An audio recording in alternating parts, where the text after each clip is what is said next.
ஒரு சாம்ராஜ்யம் என்பது வாளினால் மட்டும் கட்டப்படுவதில்லை, அது அறிவின் வலிமையாலும் உருவாகிறது என்பதை நிரூபித்தவர் சத்ரபதி சம்பாஜி மகாராஜ்.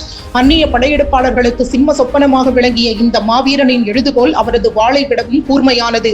சயாத்ரி மலைத்தொடர்களில் போர்பரணி முழங்கும் போதெல்லாம் 8 திக்கும் எதிரொலித்த ஒரே பெயர் சத்ரபதி சம்பாஜி மகாராஜ்.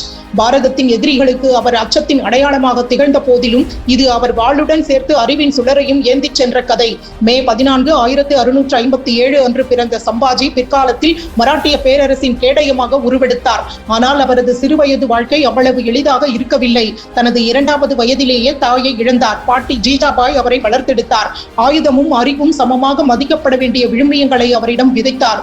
ஒருபுறம் குதிரை ஏற்றம், போர் முறை மற்றும் தந்திரோபாயங்களை கற்றுக்கொண்டிருந்த அவர் மறுபுறம் சமஸ்கிருதம், பிரஜ், மராத்தி என 13க்கும் மேற்பட்ட மொழிகளில் புலமை பெற்றார்.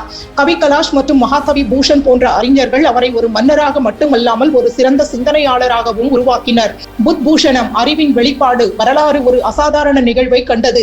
ஒரு மாவீரன் புத்தகம் எழுதுவது புத்பூஷணம் என்பது வெறும் நூல் மட்டும் அல்ல, அது சம்பாஜி மகாராஜின் அறிவுசார் வலிமைக்கான சான்று. அதில் போர் வியூகங்கள், ஆட்சி முறை, உளவுத்துறை, கவிதை மற்றும் இசை என பல துறைகள் அடங்கி இருந்தன.